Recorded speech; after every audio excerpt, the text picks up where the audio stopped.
Lord সুচিকাকে পুরো আইল্যান্ডটা তুলে নিয়ে যাচ্ছিলেন। তখন আকাতসুচি বলে, আপনার কি মনে হয় না আমাদের সমুদ্র দিক দিয়ে যাওয়া উচিত? এত উপরে ওরা কি খুব জরুরি? তখন কুরুৎসুচি বলে, পাগলামি করো না, যদি ওই সাপটা আবার এসে যায় তখন তুমি কি করবে? এইদিকে নারুটো ভাবছিল এই আইল্যান্ডটা আবার উল্টে গেল কেন, আসলে এখানে কি হচ্ছে। ক্যাপ্টেন ইয়ামাটো চেক করতে গিয়েছিলেন কিন্তু উনিও এখনো ফিরে আসেনি। ঠিক তখন আওবা এসে নারুটোকে বলে, ক্যাপ্টেন ইয়ামাটো এখন ইনভেস্টিগেশন করছে, তাই তাকে নিয়ে চিন্তা করার কোনো দরকার নেই। কিন্তু নারুটো বলে, আমি আমার মিশন শেষ করেছি, এখন আমার লিভ ভিলেজে ফিরে যাওয়া দরকার। এইদিকে আমরা দেখতে পাই সাসকে জেৎসুকে জিজ্ঞেস করে, আমি কি এখন আমার চোখের পট্টিটা খুলতে পারি? জেৎসু বলে, এখন নয়, আরেকটু অপেক্ষা করো। এইদিকে আমরা আঙ্কোর টিমকে দেখতে পাই, যারা মাদারার হাইডআউট তদন্ত করছিল। তখনই তারা জেৎসুর আর্মির ব্যাপারে জানতে পারে। আনকো বলে, দ্রুত লিভ ভিলেজে যোগাযোগ করো। এইদিকে আমরা দেখতে পাই কিলার বি নারুটোর মন অন্যদিকে সরানোর জন্য তার সাথে ট্রেনিং শুরু করে। এরপর সে অনেকগুলো পাথর কেটে উপরে নিচে সাজিয়ে দেয় আর নারুটোকে বলে, তুমিও ওইভাবে করো।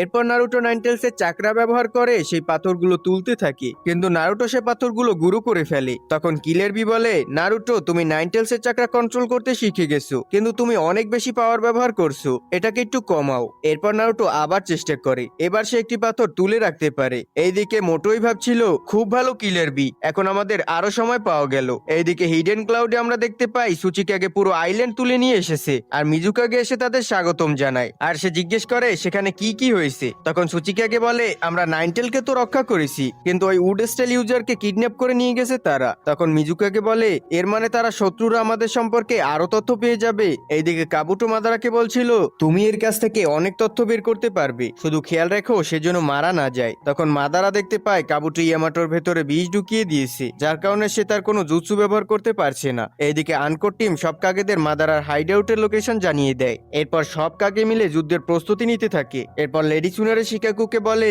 মেডিকেল নিনজা টিমকে সব টুলস দিয়ে দাও আর ইন্টেল ডিভিশনের কাছ থেকে জেনে নাও তাদের প্রস্তুতি কেমন চলছে। তখন মিজুকাকে বলে, সেঞ্চুরি ইউনিট আর আওকে খুঁজে বের করো আর তাদের বলো তাড়াতাড়ি করতে। এরপর রাইকাকে বলে, কমান্ড ইউনিট আর মেইন ব্যাটল রেজিমেন্টকে বলো তারা প্রস্তুত থাকুক। এরপর গারা সবাইকে অ্যালাইড শিনোবি ফোর্সের হেডব্যান্ড দেখায়। মিফুনে তখন বলে, যারা আগে একে অপরের বিরুদ্ধে লড়াই করত তারা আজ একসাথে লড়বে আর আমরা সামুরাইরাও এতে অংশ নেব। এরপর আমরা দেখতে পাই সবাইকে হেডব্যান্ড দেওয়া হচ্ছে। ঠিক তখন কানকুরো সাইর কাছে এসে বলে, আমি কানকুরো স্যান্ড ভিলেজ থেকে, আমি কমান্ডো ইউনিটের ক্যাপ্টেন। তখন সাইবাল, আচ্ছা তোমার নাম কানকুরো, তাহলে তোমার নিক নেম কি হবে?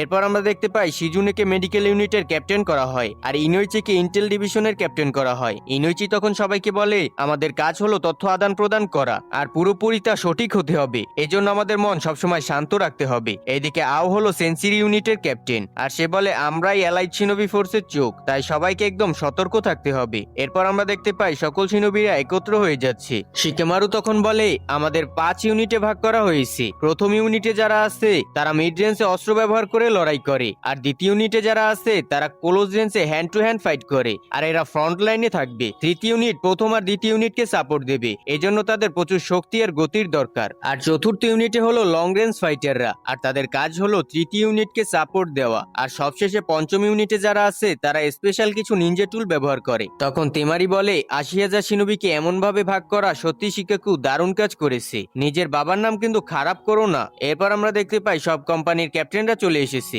আর গারাকে সব ইউনিটের কমান্ডার করা হয়। এদিকে আমরা দেখি কাবুটো রিএনিমেশন জুৎসু ব্যবহার করে আর মাটির নিচ থেকে অনেকগুলো কফিন বেরিয়ে আসে। এরপর কাবুটো বলে, আমাদের কাছে আগের সব আকাতসুকির সদস্য আছে আর কিছু মিত্র জিনজুরিকেও আছে, এমনকি আমাদের কাছে সেকেন্ড রাইকাগে, থার্ড সুচিকাগে আর ফোর্থ কাজেকাগেও আছে। আর কাবুটো এদের ছাড়া অনেক মৃত লোককে জীবিত করেছে, এমনকি আসুমা সেন্সেকেও ছাড় দেয়নি। এরপর কাবুটো বলে, এদের পাশাপাশি আমাদের কাছে আরো 1 লাখ হোয়াইট জেটসুর ক্লোন আছে, যাদের আমি আরো শক্তিশালী করে তুলবো। আর এরই সাথে এপিসোডের সমাপ্তি হয়ে যায়। তো চলো আমরা সামনের এপিসোডে